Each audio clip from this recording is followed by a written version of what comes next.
All right. Good morning, good afternoon, or good evening. Today we're going to be working on truth functions. So we were already doing in 6.1 symbols and translation. Now we're going to do some work with what are the truth functions of those propositions.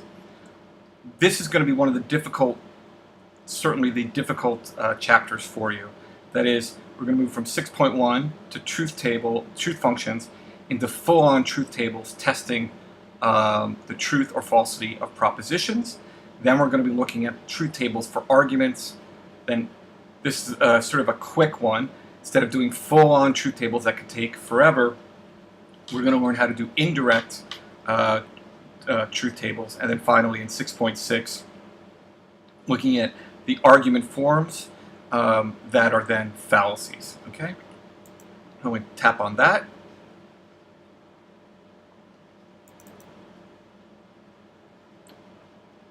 Okay, we'll do full screen. Not that you needed to know all that. And we're going to do negative, conjunction, and negative and conjunctions, and so on. So this section shows how the truth function value of a compound proposition, such as A and B, which you learned the last time. The dot is the and symbol. Now those A and B are called, are two different propositions. So A could be Adam has a bloody nose, and B could be Brad gave Adam the bloody nose. That happens to be the name of my brother and my son, so don't read too much into that. They get along quite well, but can be computed from the truth value of its components, A and B. And so we're going to see how we deal with compound propositions today. Okay. So the simplest compound proposition is the negated simple proposition. We began to go over that last time. So we have a proposition called P. And P, again, could be any proposition you put forth. Arguments are made up of at least one proposition. When you were looking at categorical syllogisms and Venn diagrams, you were getting two propositions and then a conclusion that follows from those propositions, and you were testing for validity, right? And here, with not P, we could have a proposition. New Orleans is the best city in the country. Or it could be a proposition that whatever show is not, Parks and Recreation is no longer a show on the air, and so on, okay? Not P, which is the tilde, negates that, okay? As we well know. Now, if P is true, that is, if I say Parks, let's come up with something different. Philosophy is an important subject, and that is true, then saying the opposite of it, philosophy is not an important subject, would be false. Does that make sense? In other words, and that's what we're going to be working with today, is not just this kind of true and false, but how we look at the truth and falsity of different compound propositions. Now the compound propositions may have between them if P then Q, P and Q, P or Q, P if and only if Q. All the four operators we saw last time. And what we're going to learn is how, when these are put together, how to rate them in terms of whether they're true or false under relation. Okay? So if P is true, then not P would be false. Okay? And we'll see how this works, because if P is false, then not P would be true. Okay? Now, if P is false, right, then not P would be true. Okay, so you could take any proposition, right? So take your favorite TV show or favorite thing you like to stream on Netflix or what have you, and if and you say somebody else says no, they don't like it, the opposite of that would be true. Okay, right? So I think this is fairly straightforward. Right? If P is true, then its opposite is false. If P is false, then its opposite would be true. Okay? So we can combine these results in what is called a truth table. And this is going to be our most basic truth table that we get. It gives us all the variations that we could possibly have. And I hope that makes sense. So, again, not to be mathematical, there are two possibilities for P. It could be true or it could be false. Like being pregnant, there is no kind of true, no kind of false, at least in this kind of logic, in the case of propositional logic that we're doing now. And so too with not P, there's only two possibilities.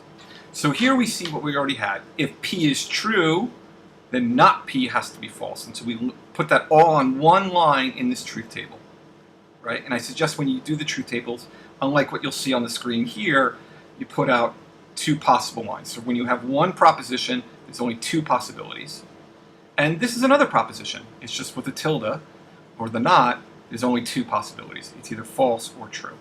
So if P is true, then then not P is false. If P is false, then not P is true.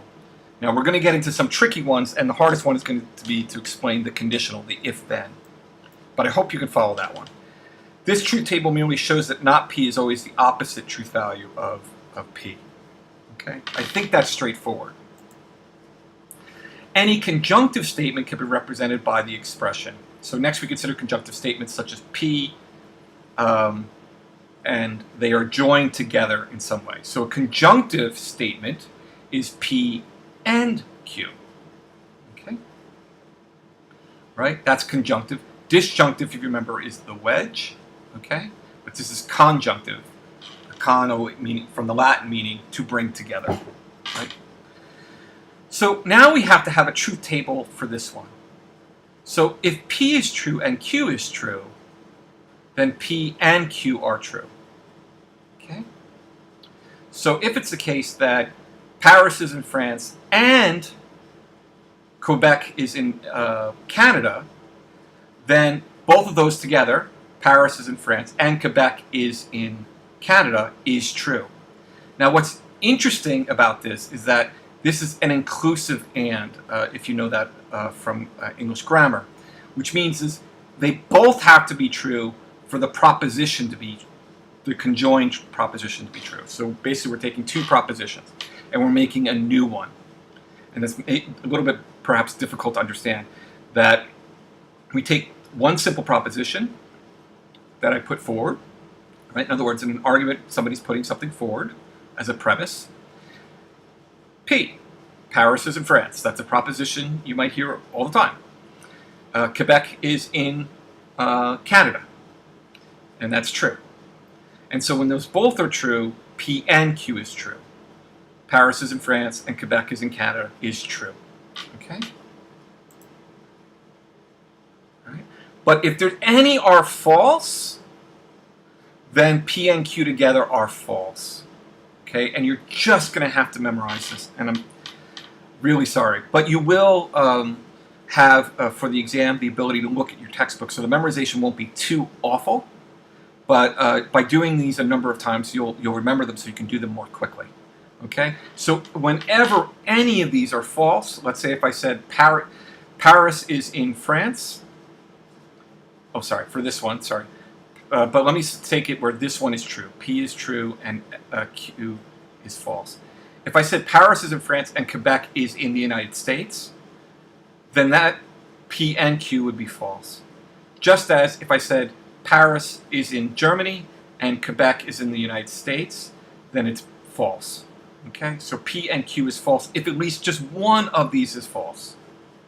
Okay, P and Q is true only if both P and Q are true. And again, I'm talking in symbols, and I recognize a lot of you may get stuck on that. And I really ask you to come to my office hours, or to do the extra exercises, or to look at the extra lectures other than mine that I provide on the website if you're having any issues with this. Okay? What I try to do on the website is to give you sort of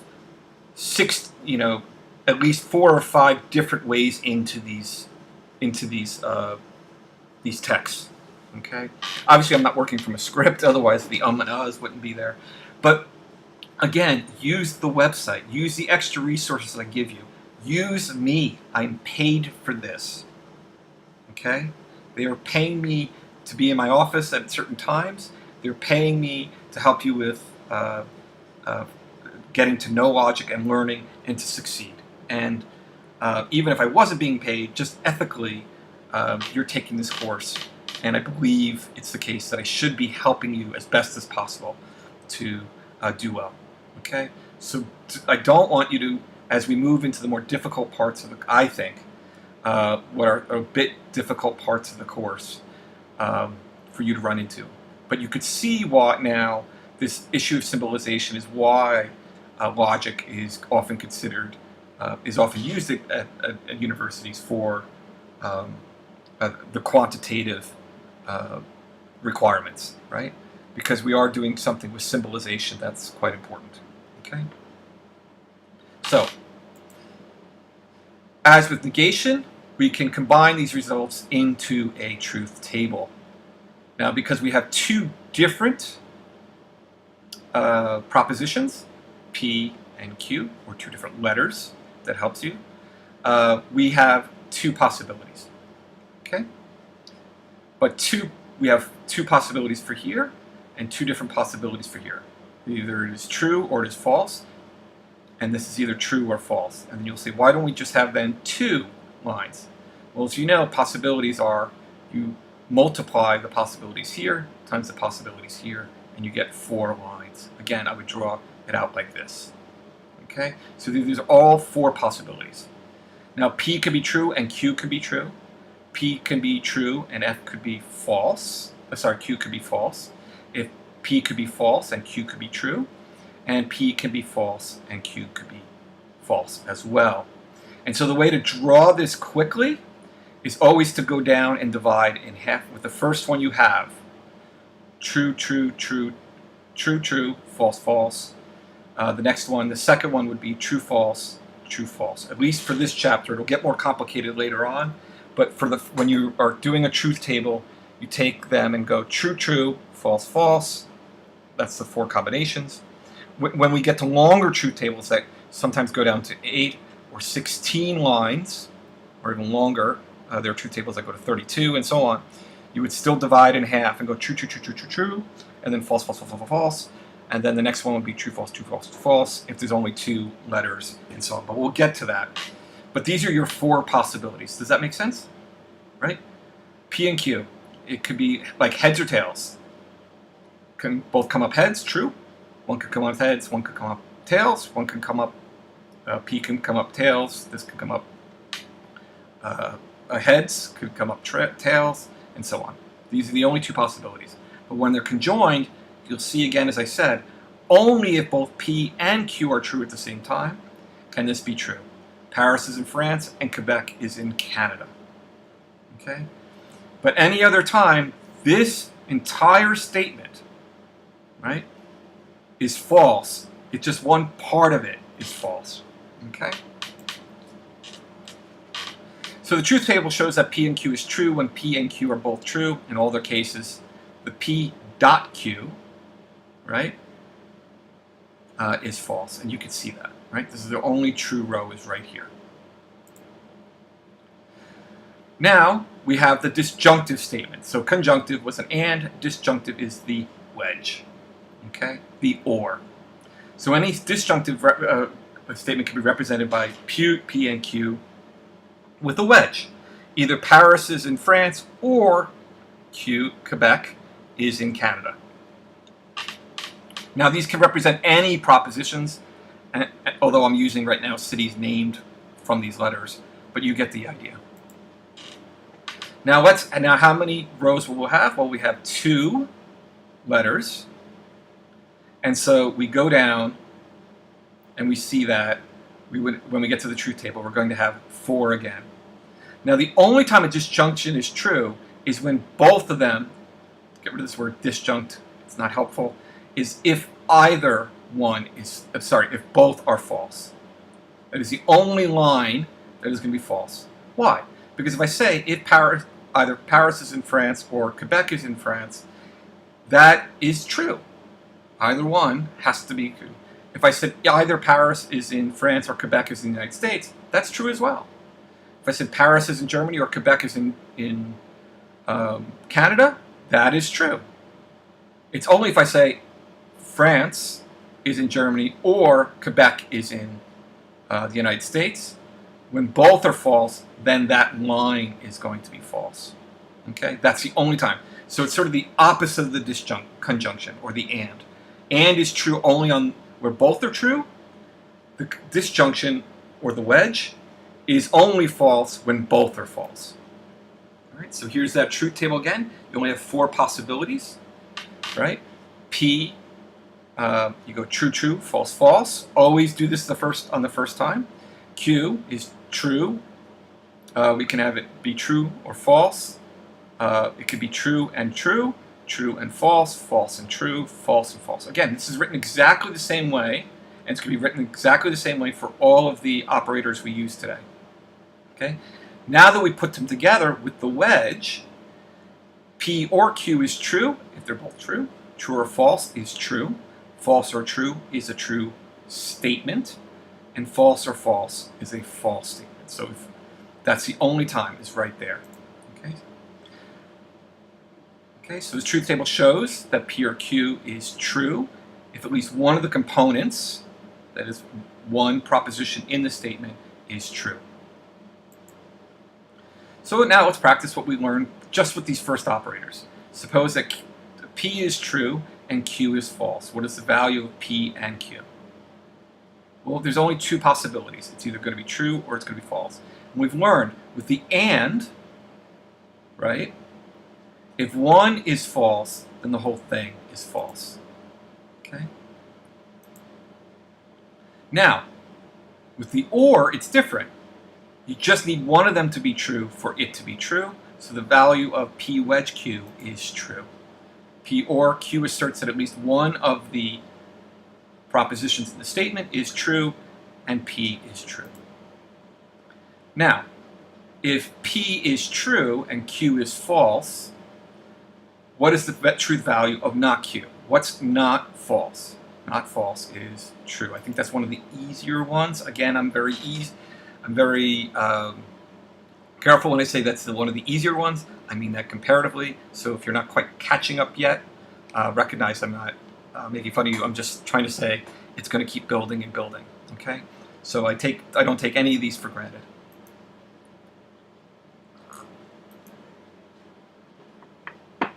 So now we look at the conditional, which is called implication. Right?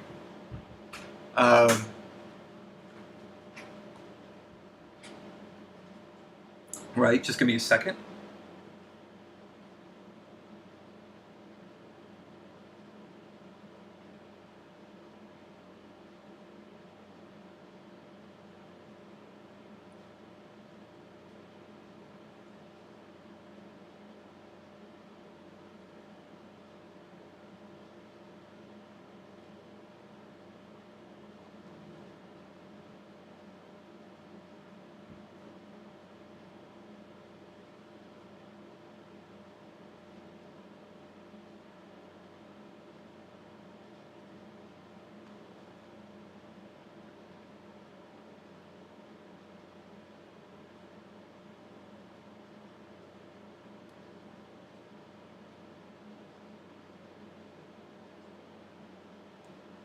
Okay, my apologies there. That is one of those times where somebody comes in to interrupt you, and then suddenly you have to do sign language to get them away. There's no way I can pause the recording. I've tried with a couple of friends.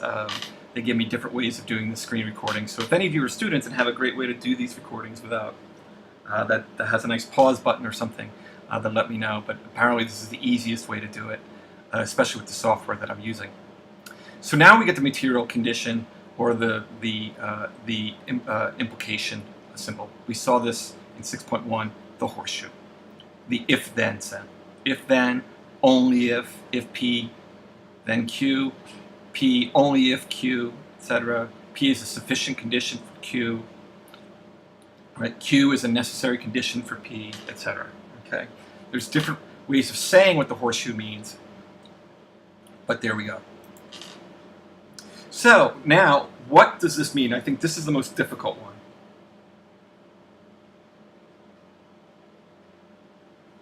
To understand, right? And I'm going to borrow from the textbook for this one, right? Because they actually have a good example, right? Let me find it. Right. And you'll notice, by the way, the exercises at the end, at 6.1, are actually fairly straightforward, right? They don't have you doing too many truth tables until you get to, I think, section 3. You're still doing a lot of work using ordinary language.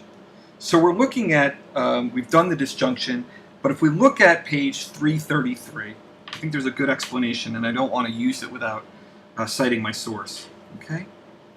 So it says at the top of the page, first paragraph, so for an intuitive approach, and this is what's going to happen.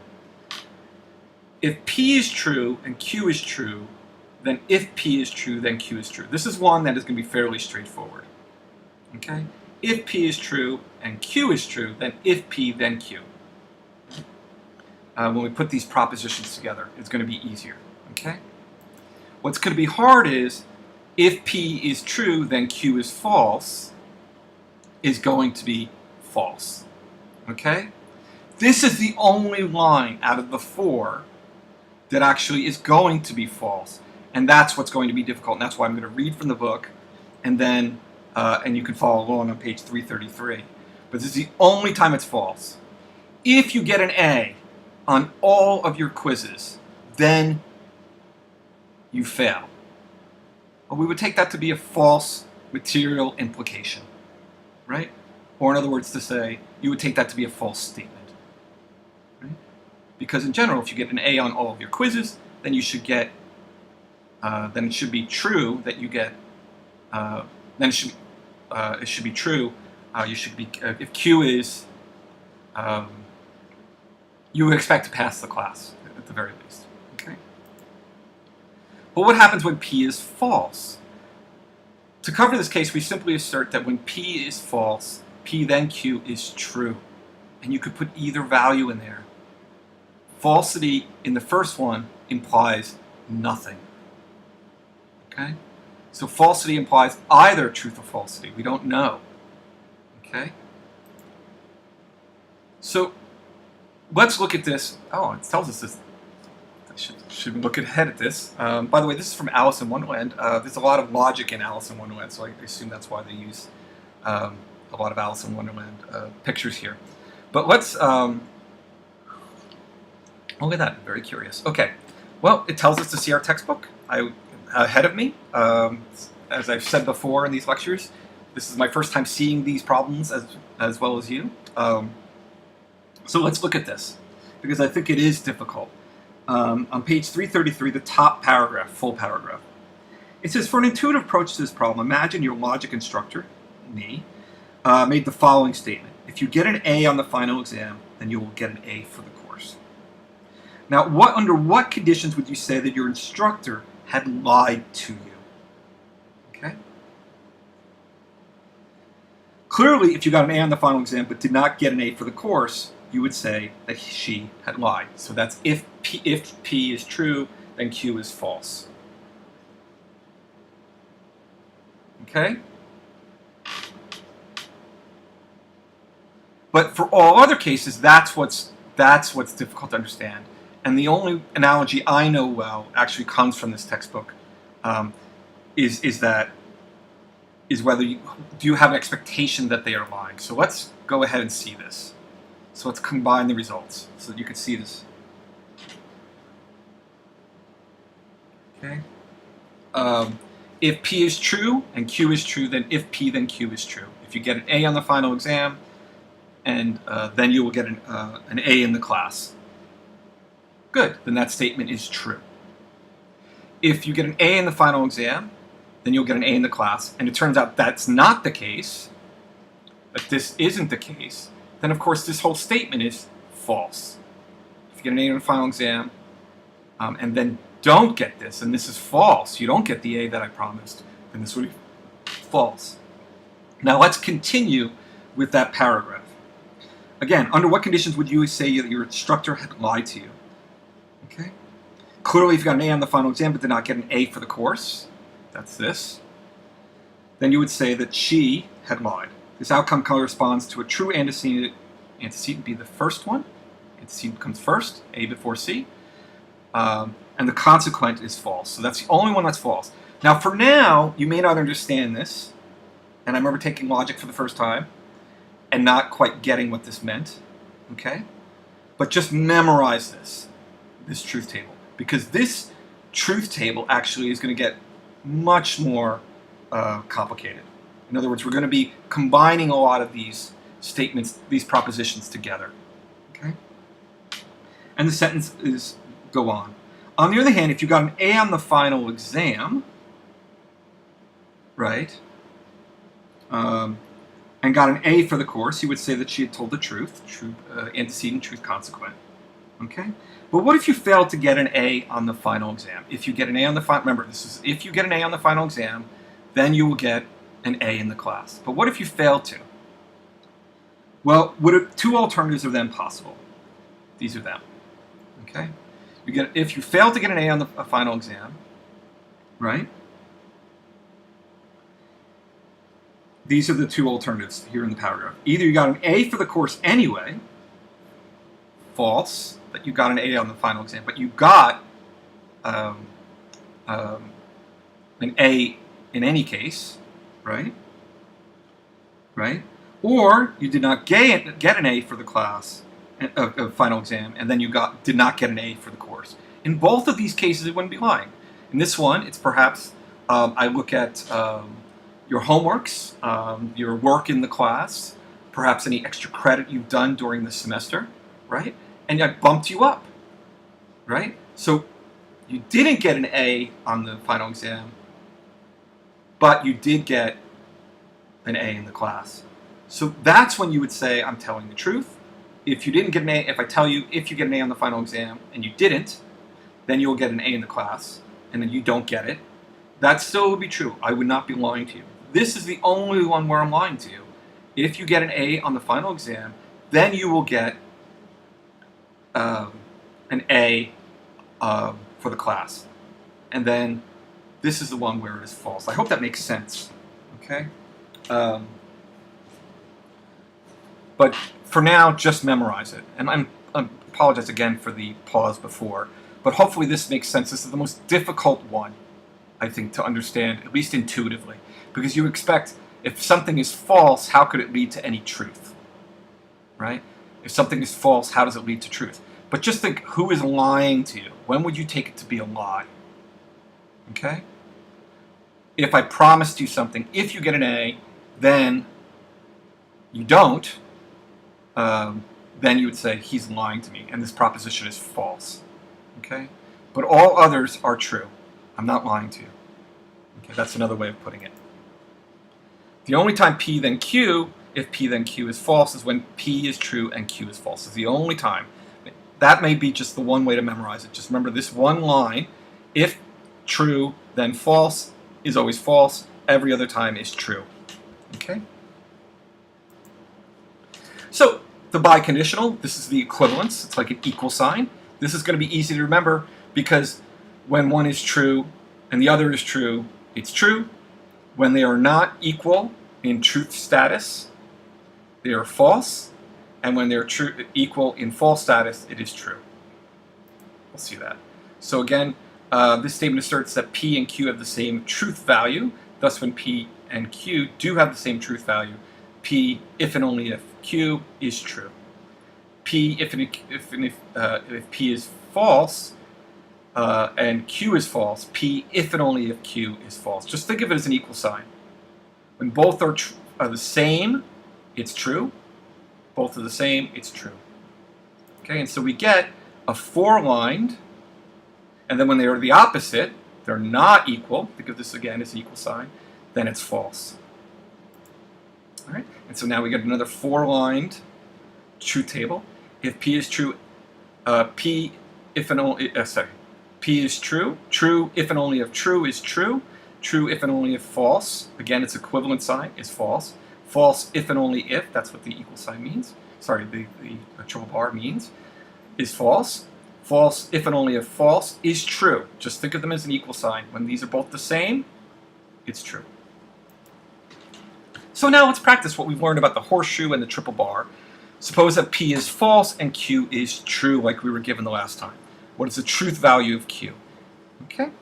So if P is true and then P is false, if false then true, right? What do we get? We get true, right? Whenever this is false and this automatic, and no matter what this is, you get true. The only line that is false is if P is true, then Q is false. That's when somebody is lying to you. Okay. So let's try this again. What about if Q is true, then P is false? If true, then false. And that's what I'll often say it as now, is just convert it quickly into its truth value. If true, then false. Well, if you go back to the diagrams on page 332, right? For the conditionals, you just look down. If true, then false gives you false. It's the only time it's false. Okay? Truth never implies falsity, so the truth value is false. Right? So what is the truth value of P if and only if Q? Well, we said when they are not the same, and these aren't, true if and only if false, or sorry, false if and only if true is false. They're not equal to each other. Okay?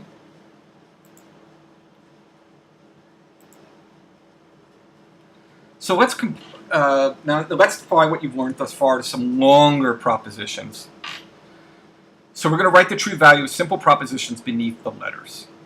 And we write the truth value of compound propositions beneath the operator that governs it. Okay? So let's compute the value of A and X, right? Remember the dot equals and. Okay? And so A and B is going to be true, X and Y is going to be false. We're going to use those truth tables from before, which through enough time you're going to memorize very quickly.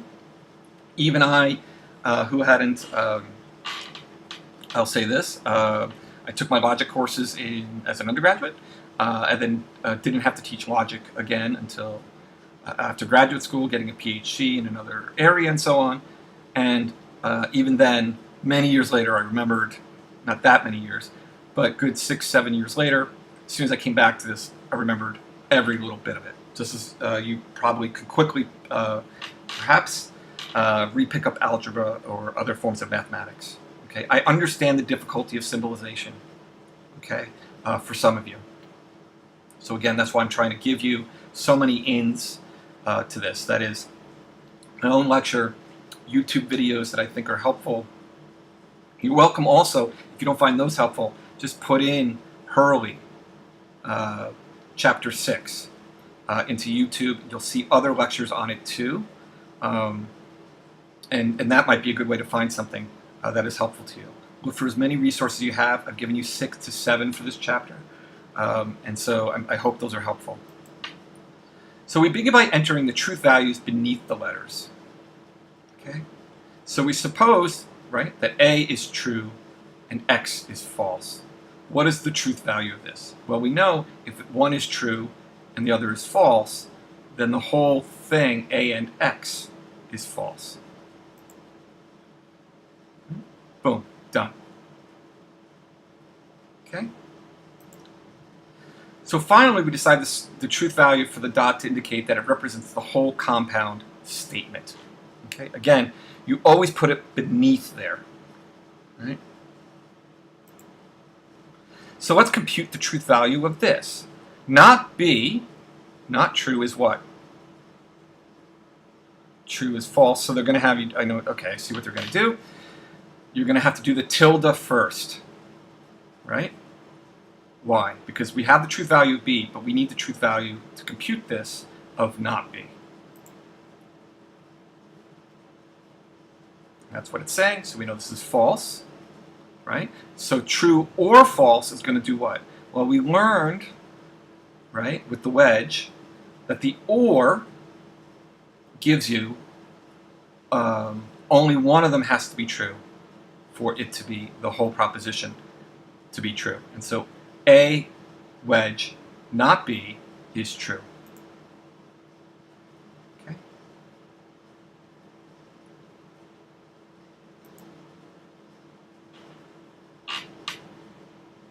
So I hope that's clear, right? So you quickly write out. What I would do normally is, if you're writing out on your truth tables, is I just take either I use two different inks. I would use pencils first of all, but perhaps you have a red pencil, or you can even use something else. But I would just simply cross that out, so you're only looking at this, so it doesn't get too confusing when you're looking across as to the values you're using.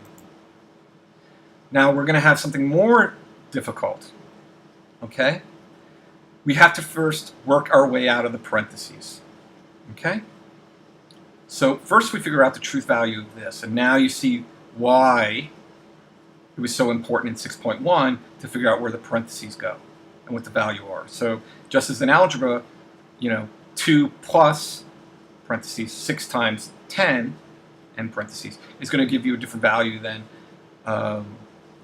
6 plus 2 plus 6 times, and then n parentheses times 10 is going to give you a different value. So too, if you had these not translated well, then you're going to get different values. So, but we know if one is true and one is false, y we're told here is false, then the whole thing is false. You just need one with that.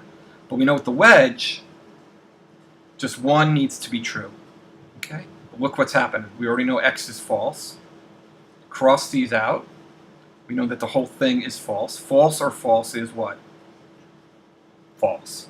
Okay? Nothing is true in that statement. Okay? So that's very different from the wedge.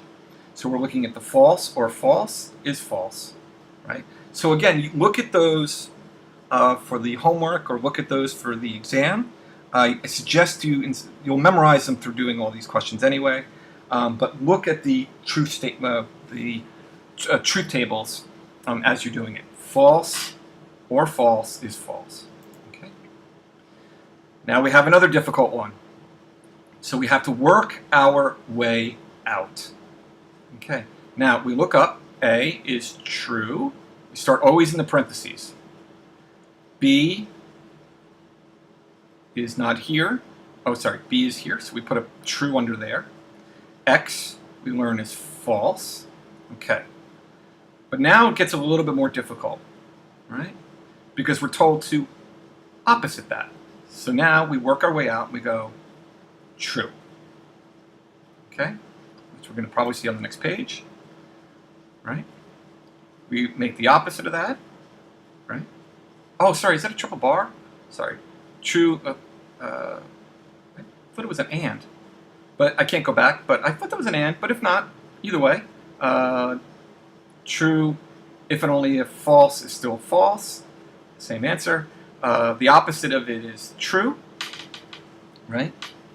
And then we're going to be working with these. If true, then true is going to be what? Well, when we look at the truth table for if true, then true, we get true. Right? So we look at the value of B, and it's true, we see that, and the value of the tilde, true, then true. Right? And that gives you all of the brackets. If true, then true is true. What is the opposite of it? False. So the entire truth value of this proposition, this longer proposition, again, when you take these operators and put them together, you're taking a proposition, and when you put them with other operators, it's now a single and whole proposition. We'll see how this works out when you build these propositions into arguments. But if true, then true gives you truth. They should have put this a lower line. The opposite of that is going to be false. The opposite of true is false. You negate it. So let's do some practice problems. So again, let's see what we're given on the screen. Right? This cartoon I kind of hate. we first enter the truth values. Okay? So, we work our way out. Not X is going to be what? We would put true here, right? Not false is true. Right? We already knew the truth values here because they're given to us. They give them to us up here. A and B are going to be true. X and Y are going to be false. You know that X is false, right? So which one do we compute first? Well, we have to first compute the tilde. So in all cases, no matter how difficult things get in the chapter, always begin with the tilde, right? And we compute that, right? And so we need to know what not false is, and that's, of course, true.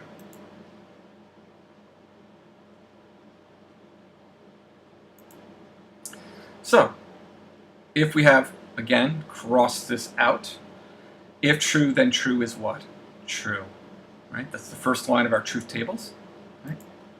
Truth always implies truth. Falsity implies either truth or falsity, and that means the statement is nobody lied to you, and therefore it is a true statement. So what value do you compute next, right? After entering the truth values of X, A, X, and B, what do you compute next? Well, we first have to start here. We work our way out of the parentheses first, just as you do in algebra. Again, I don't want to mention too much mathematics because I know some of you take the class to avoid it, but here you are, right? False or true is what? True, okay? So we first work our way out from the wedge, okay? So we always work our way out from the parentheses first. So now, what's the truth value of this? Okay, so false or true is what? True. Okay, that is the third line of our truth table. False or true, and then we look over to the right and we see it's true. Not true is what? What is the truth value for the wedge? Well, that's true. Getting ahead of myself. What do you compute next? We work our way out of the parentheses, and we got to do the tilde. Okay? So as soon as we do the parentheses, we do what's right outside if it's a tilde. So the tilde doesn't always come first if it's outside the parentheses. Work from the parentheses on outward. So, if this is true, what is the truth value of the tilde? Well, not true is what? False. Okay. What's the truth value then for the horseshoe? True, then false. Look at that line. It's the second line of your truth table with the conditional, or the horseshoe, right? It's the second line. The first line is true, if true, then true is true. Third line is if false, then true is true.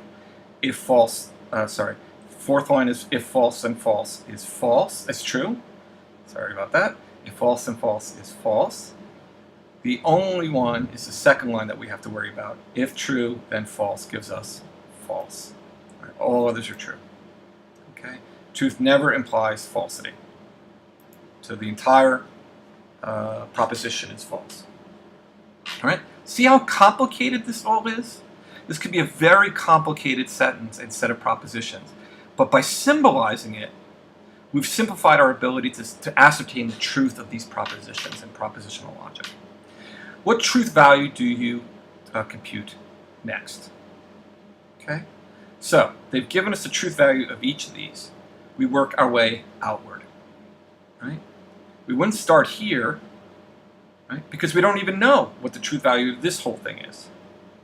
Okay, would we use the and? No, because we don't know what the truth value of this is. So we work from the parentheses out to the brackets, out to the triple bar. So the first place we compute is the horseshoe, or the if-then statement. Right? So we compute those first. So what is the truth value if false then true? That is the third line in our truth table. If you look on page 332. Right? If false then true is true. Right? If the antecedent is false, then this is automatically true. Okay? Again, antecedent means first. What truth value do we compute next? Well, we still got to work our way out of the brackets. right? So we'd work with the tilde. Sorry, not the tilde, the dot, okay? Because if we tried to say false if and only if, all right, we don't have anything yet for the whole thing, right? So we work with the dot, okay? Now we know that true and true is what? True, it's the first line of our truth table for the and, right? True and false gives us falsity. False and true gives us falsity, and false gives us falsity. Only the first line is true, right? In that truth table, okay? Which is again on pages. I would suggest just flipping between 331 and 332 before you, when doing any of the problems, until you have it memorized. All right. Now, what is the truth value for the whole thing? Again, I would have like just one sort of. I put like one straight line once I'm finished with these with a pencil. I would use a pencil, but just one line through, just to remember as you go through when you're moving to the next. That'll help you know that you're doing false if and only if true. And as remember from the triple bar, only when the truth values are equal is it true. And are these the same? No, they are not. So we know this is false. Okay.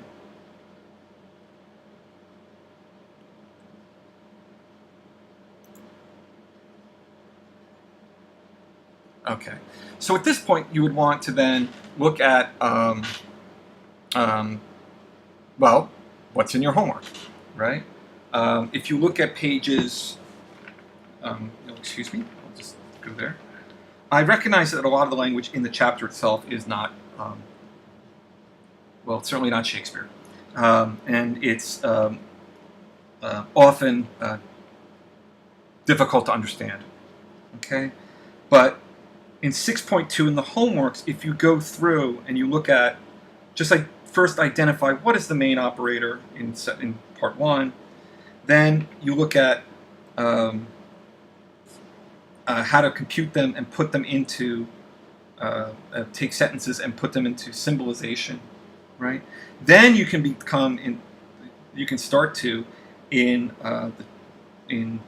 part 3, to ascertain the truth values. And you can see by the number 25, it can be quite long, right? If you're given the truth values in advance. So again, that is 6.2. I recognize that this is the beginning of propositional logic, which is going to be at times difficult if you don't like symbols. But I think as you do the problems and if you work through all of the exercises I've given you, then you'll do quite fine, right? I've had students who absolutely hate mathematics, any symbolization, et cetera, in the past, and they've done quite well in the course. So do not have fear that you cannot do this, okay? In any case, if you need any help whatsoever, I'm available during my office hours. I'm available virtually through all manner of video and so on. I say this each time just so that you know that you have help, okay? However you're taking the course, okay? Thank you very much, and I'll see you next time.